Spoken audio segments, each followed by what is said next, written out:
All right, so this is day 4 of the Forex Bootcamp, and then today we're going to be looking at advanced course, smart money concepts, supply and demand, order block imbalances, liquidity, and some other concepts that is being traded in the Forex market. So let me do a quick recap of day 3. So day 3 was basically just giving you some intermediate stuff like some basic Forex strategies and concepts that have been traded in the market, like market structure, trending market, ranging, support and resistance. I also made mention of candlestick patterns, chart patterns, and how you can actually use all of these patterns to like analyze the Forex market. So I don't know if you were able to watch some videos or go over some of these stuffs that I had spoken about in the last class. Said,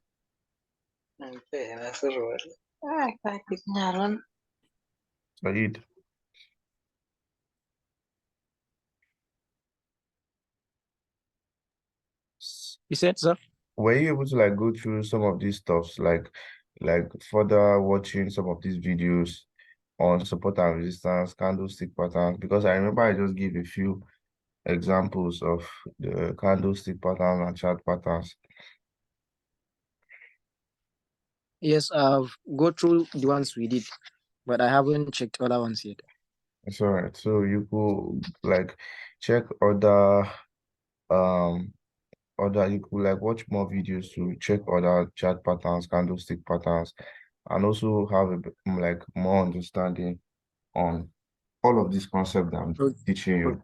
Remember, I said the purpose of this bootcamp is to like give you a very, very solid uh foundation, or not like a solid foundation, but to help you, direct you, point you to where and what you should learn and what will help you the most, you get.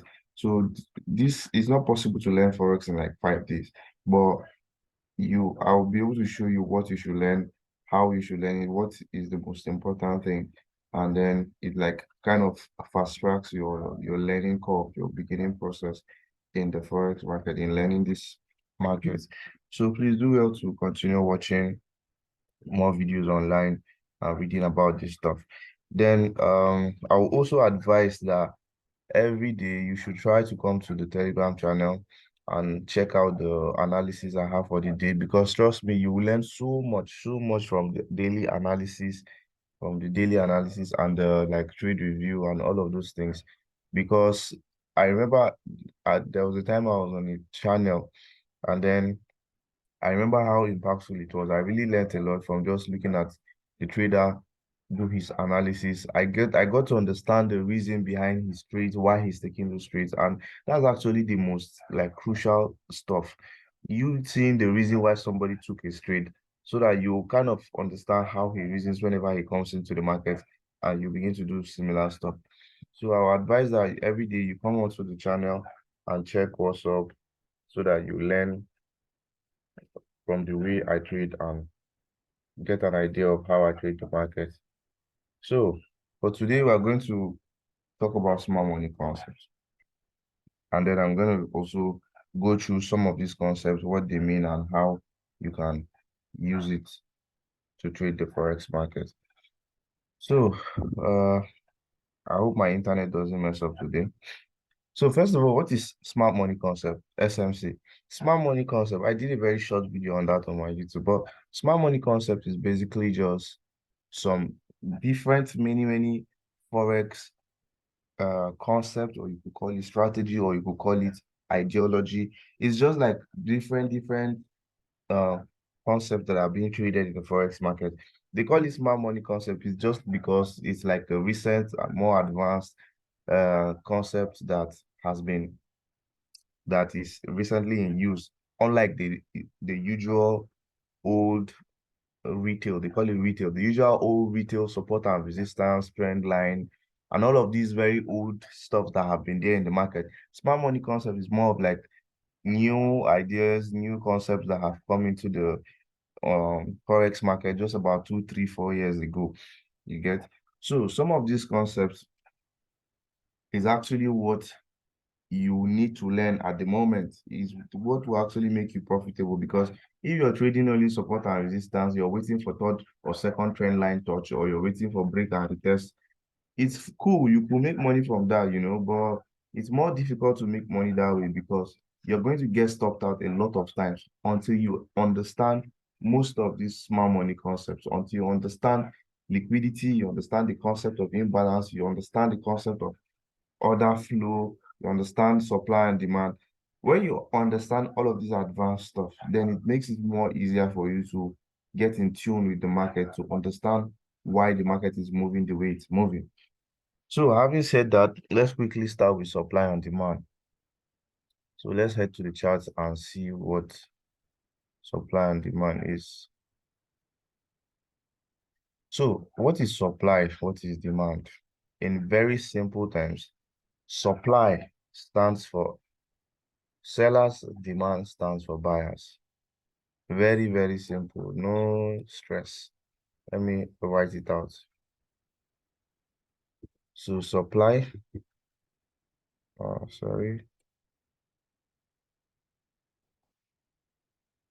Supply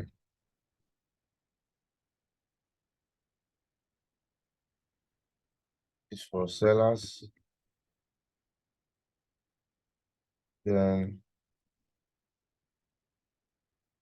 I should do this first.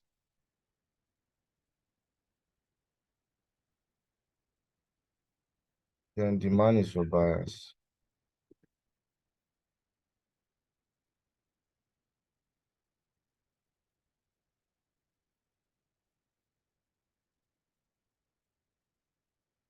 So guys, this is it. This is the most basic uh explanation. Supply is buyers, and sorry, supply stands for sellers, while demand stands for buyers. That is just simply what supply and demand is in the market. So when somebody is talking about supply and demand in the Forex market, when someone says a supply level is or a supply zone, he's just saying that this is a particular level in the market where we had more sellers. And when he says demand, he's saying that this is a particular level in the market where we have most buyers. So from uh this explanation I've given, it's easy for you to understand that we will usually have a supply at the top, then we have demand below. Yeah, because selling is always down like this, right? Selling is when you're pushing the market down, when you're predicting that the market will go down, and buying is when you're predicting that the market will go up, right? So it then means that uh supply is usually at the top, demand is usually below. That's very, very simple. You get? So supply and demand is fixed, unlike support and resistance, where you can have a resistance turn to support, excuse me, where you can have a resistance turn to support or have a support turn to resistance. So resistance or support could be anywhere in the chart, but then supply and demand is fixed. Supply is usually at the top because that's where you're predicting or anticipating to have more sellers, and then you're going to want to sell from that area because previous price action showed that there were more sellers in that area, while demand is the opposite. It's where you're predicting that you're going to buy from because previous price action shows that we had more buyers at that place. So let's go to the chart and I'll show you example of supply and demand zone. So now, look at this place where my cursor is pointing at right about here. I don't know if you guys can see this place where there's this small horizontal line and this small rectangle. Let me stretch the rectangle and draw it further like this. Good. So now look at this place. You see, when price got to this place, we had buyers step into the market and buyers pushed price all the way up here. Price then range, and came back to this place. Now, this place is your demand zone. Why is it your demand zone? Because this was where we saw more buyers in the market. Because price was ranging, then all of a sudden it got here and then boom, it pushed to the upside. So we're going to say that we have more buyers resting around this place. There are more buy orders around this place, or buyers will be more interested in this zone because the last time price got here, buyers took it to the upside. So this is going to be our demand zone. You get? this is going to be our demand zone. It's as simple as that. Now, when price came back to that zone, see what happened. Buyers were still very much active and anticipating the zone, and they pushed price to the upside. Now, price range and came back for the third time. What can you see happening for the third time? You can still see that buyers are still like struggling to push it to the upside. You get? So this is what a demand zone looks like. This is simply demand. This is simply demand. And this is on the 4-hour time frame. So we're looking at demand here on the higher time frame. And demand high, I've told you before that the higher time frames hold more weight. So whatever you see on the higher time frame is likely going to like be respected because the higher time frame is stronger than the smaller time frame. A demand area on the 5 minutes, you will not really regard it with much importance because it can easily break. But a demand area on the 4-hour is likely to hold because it's stronger. A demand area on the daily, weekly is likely to hold because it's a stronger demand area. I don't know if you understand what I'm saying. So please just mute yourself. Please mute yourself, Jesse. So that is it for demand. Now let's talk about supply. We could look at here as our supply zone. Why? Very simple. We could say this is our supply zone. Why? Because when price was here, we saw a lot of sellers activity. We saw a lot of selling activity. See how price pushed to the downside. It came back, it pushed back, it came again, and it dropped. So this is a demand zone. Why? Because we saw a lot of sellers in this particular zone the last time price was there. So what you could be anticipating now is that you'll be looking at this place as a valid supply zone. Eh? You will mark out this zone like this and be waiting for price to come into that place and see how it behaves. So the normal thing to anticipate is that when price comes back to this zone,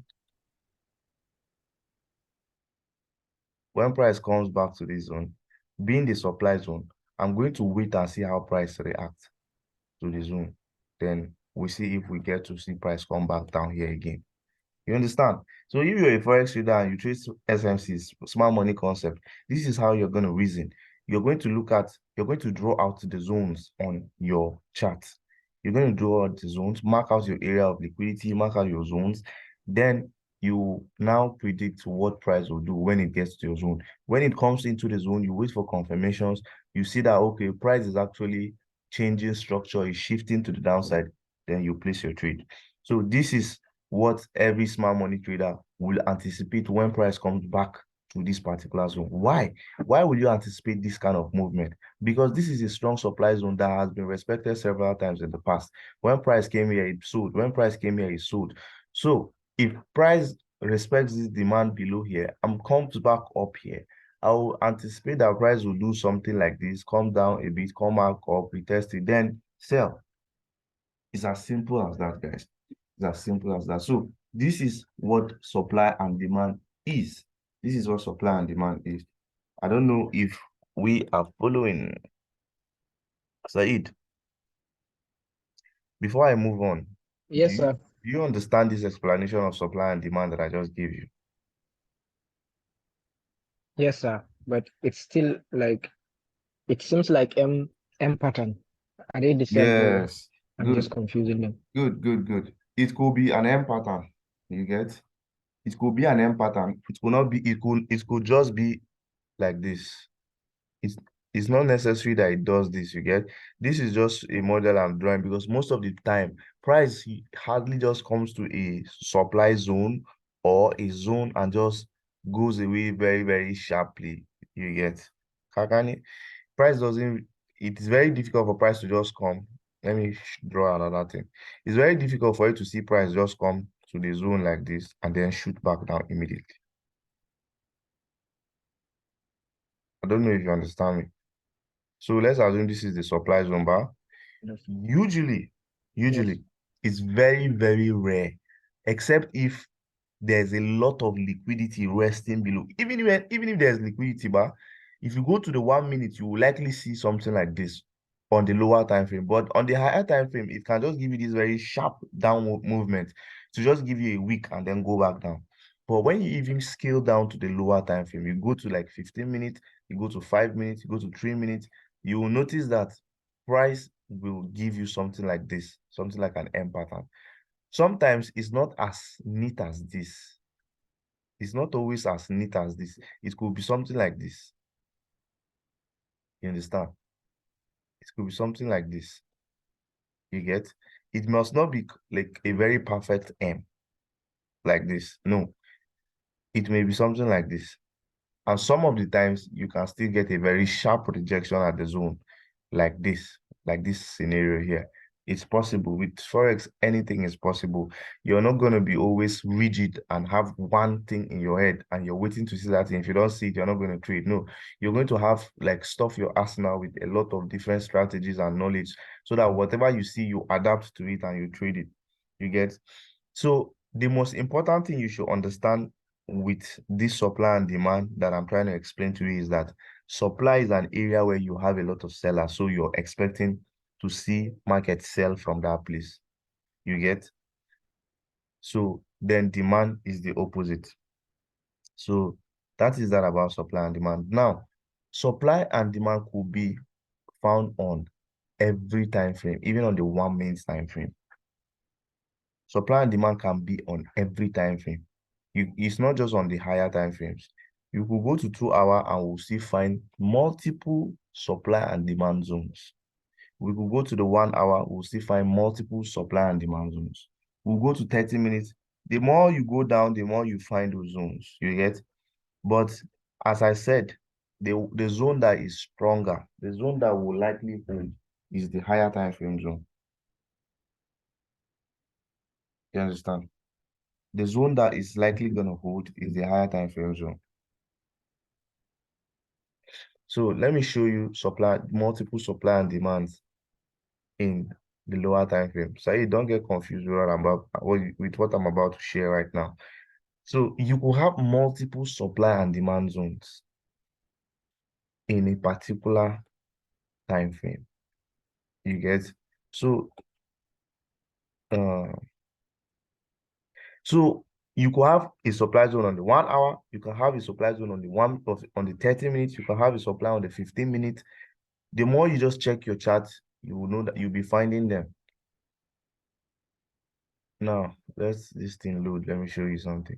Okay, fine. You could still call this place a supply. Um, let me see. Okay, let me not confuse you with that. Let me not confuse you with that. Let's just go further. But then I need you to know. Let's go to the 5 minutes so that we look for another supply zone in the 5 minutes.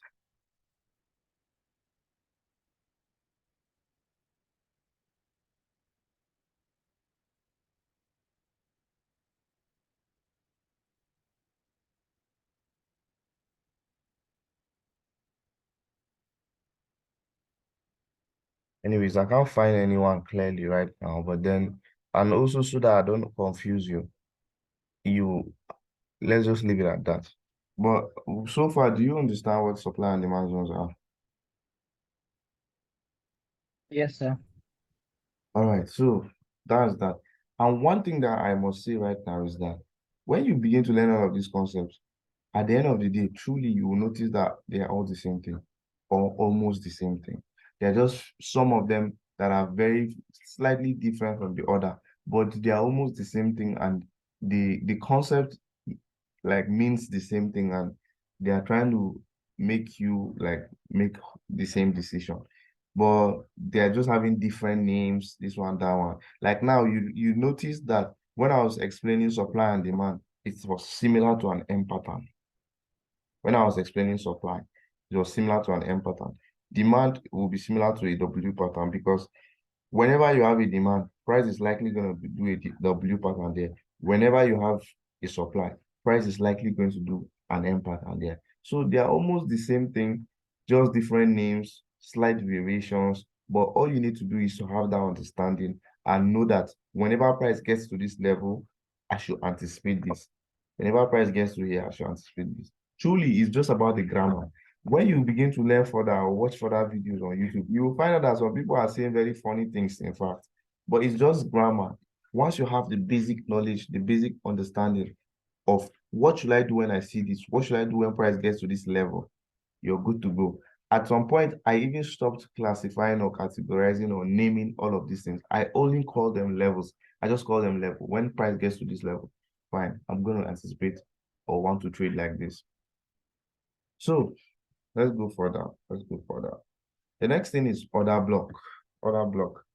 Now, order block is a very, very interesting concept because it's something that actually works out a lot of time on the chart. So what is an order block?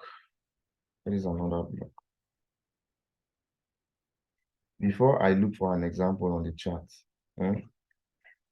so far, with all that I've been learning, I've come to realize that there are two different explanations or definitions of order blocks. Some people call it order block, some people call it block of orders, but I just want to explain it for you now so that you understand the concept, you understand what it is. Order block. Do you know what an order is? Have I explained what an order is? I have. I don't know if you still remember. No, I can't remember. Okay.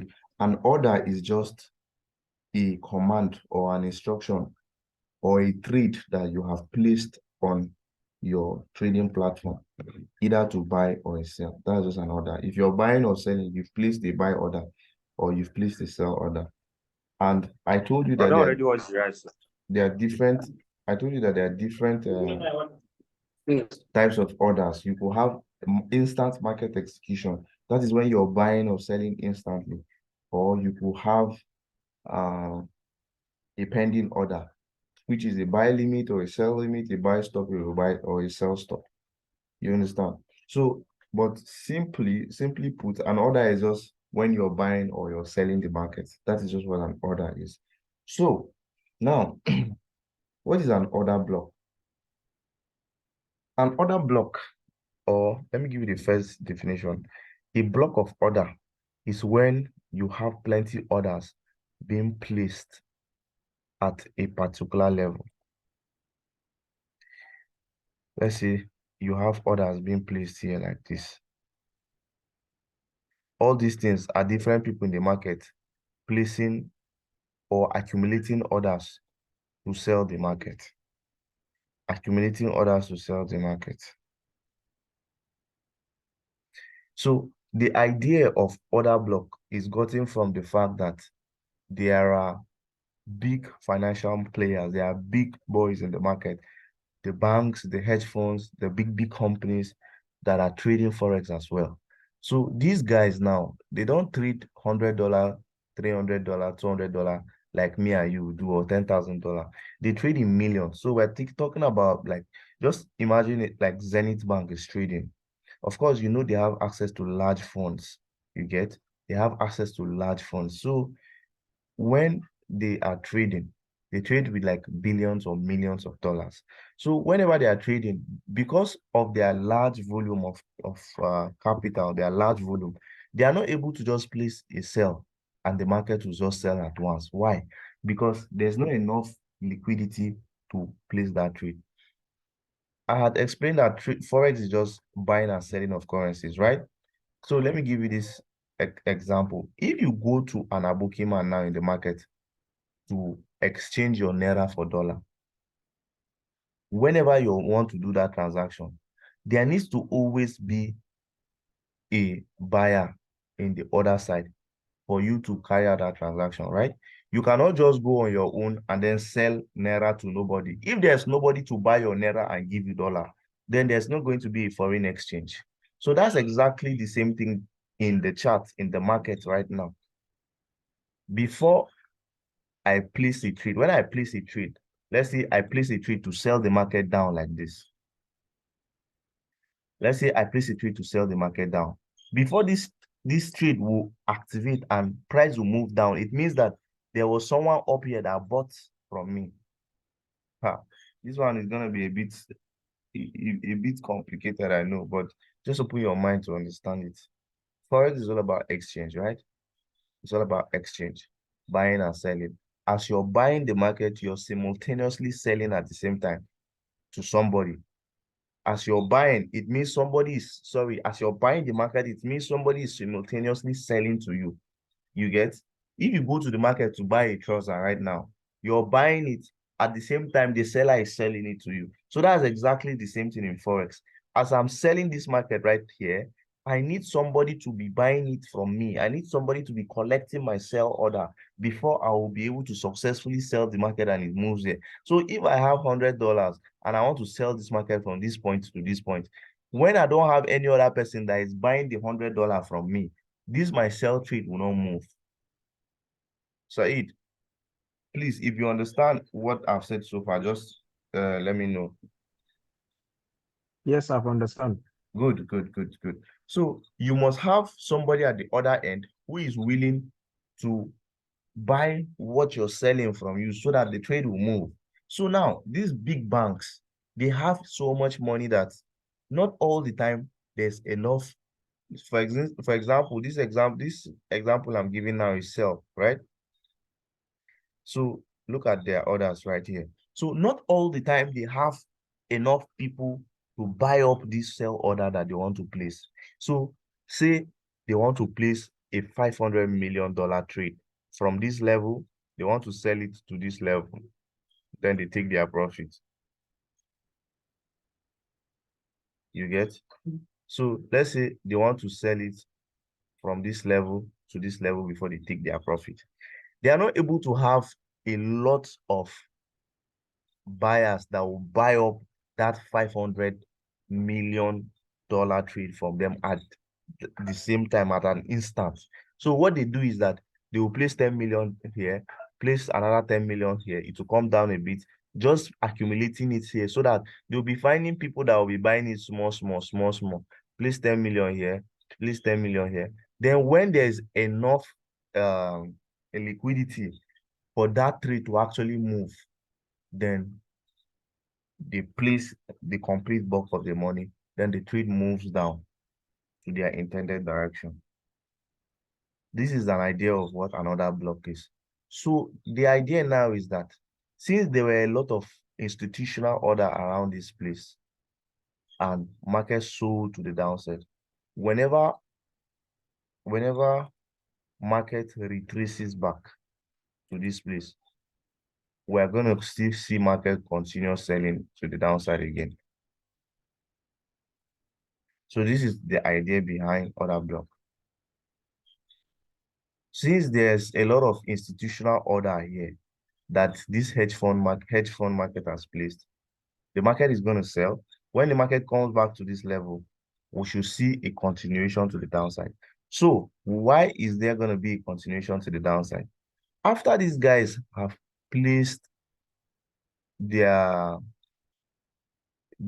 trades like this, there's also the ideology that they usually hedge their positions. What it means is that they are not willing to lose at all. They are not willing to lose at all. So whenever they place a sell position like this, they are concurrently also placing a buy position to hedge this sell position that they are listing. So when the market moves now, they are in profit on the sell position, but the buy position they opened to hedge this trade they took, it's going to be in drawdown. So they are now going to move the market back to this place where they place the sell so that they will be able to close out the buy position that they placed. Then when they close it out, market will then continue to move in this sell position. Trust me, even I too I've always found this concept, this idea of order block very, very confusing. I've always found it very, very confusing, and I don't get to understand why people are giving this definition of order block and saying that this is how it is done. I have a lot of questions to even ask regarding this. So, but what I'm going to tell you now, remember I said I'm just going to tell you what I know will help you. What I'm going to tell you now is that you see this whole definition of order block. You may just watch videos on it and just get a basic idea of it. But trust me, as far as I'm concerned, it's bullshit.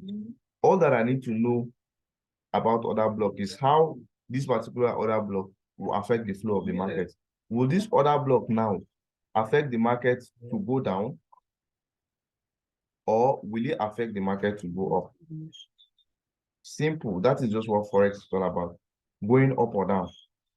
You get? So will this order block, after you've understood what an order block is, or after you know that another block is an area where you will expect to see sellers or buyers finish, you now know that will this order block affect the price to go down, or will it affect it to go up? That's the most basic and important thing. Every other thing to me is just grammar. So this is the first definition or explanation of order block. This is the first definition or explanation of order block. You get? Then the next explanation, which is the most easier one, the one that is very simple, the one that most people use up to now, is this. An order block. We have two different types of order block. The bullish and the bearish order block. The bullish and the bearish order block. Now, what is a bearish order block? A bearish order block is the last bullish candle before the bearish move. The bearish order block is the last bullish candle before the bearish move. Now, let me show you what another block here is. Let me show you what another block is here. Let me show you what another block is.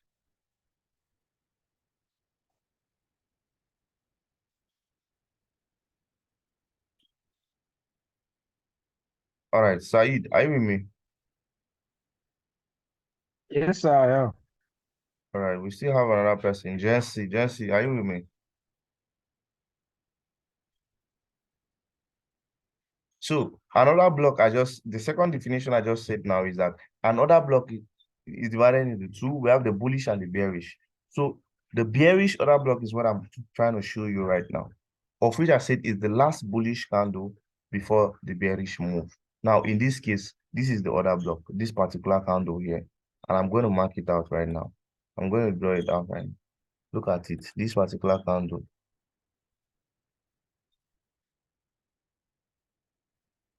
Why is it the order block? Why is it the bearish order block? Because this is the last bullish candle before we got the bearish move to the downside. This is the last bullish candle before we got the bearish move to the downside. So this is our bearish order block right here. So let me label it for us to see.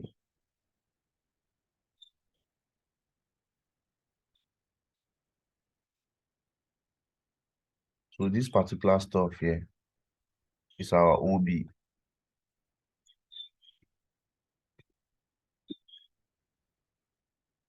It's our OB. So this is our OB, this particular candle. So Saeed, do you understand this particular explanation I gave right now about of order block? And I'm sure this is clearer, right? Yes, but I'm still trying to figure out what bearish order is, because I heard you said bearish order block and then you mentioned bullish Bullish. before bearish. I don't understand. Good. So see, there are two different types, right? One is the order block that is bearish. That means the order block that caused the bearish move to the downside.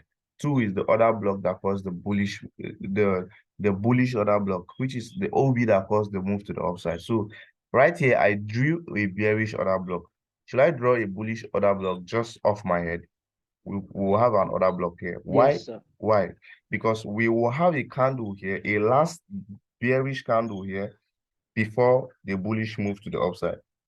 You get? So this is the bullish move to the upside. Oh, so that means our bullish order block is going to be here. It's going to be here. This is a bearish move, right? That means our bearish order block is going to be here.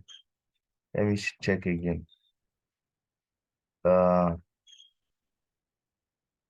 This is a bullish move, right? I see my cursor. This is a bullish move. So that means there's going to be a bullish order block here. I've not yet showed you which candle is the other block. You get? But I'm just marking it. We're going to go down to the other time frames and refine the other block and show you better. Now, look, this is a bullish move that went up, right? Right here, even in this range.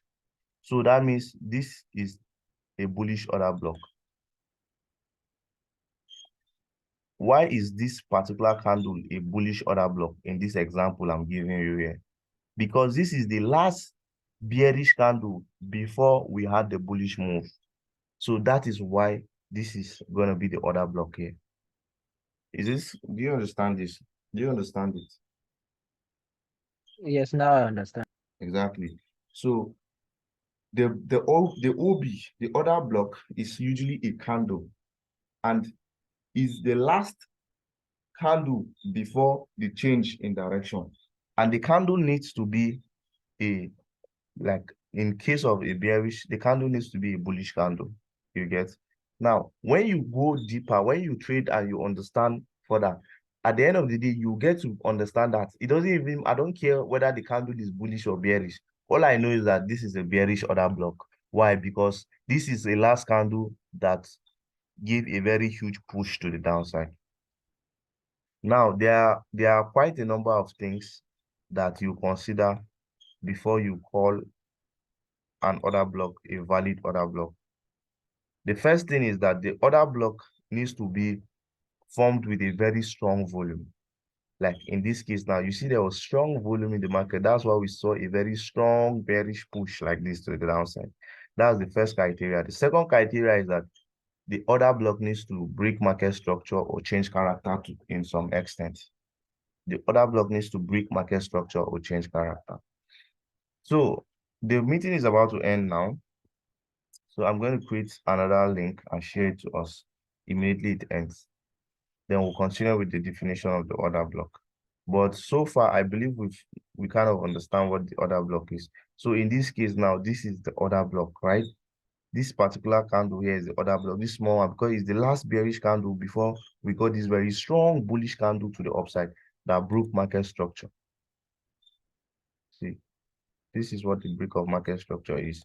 It broke this high to the upside. This is the high, it broke it to the upside. So this is the order block in this particular case right here. This last bearish candle before we got this strong push to the block or to the upside. So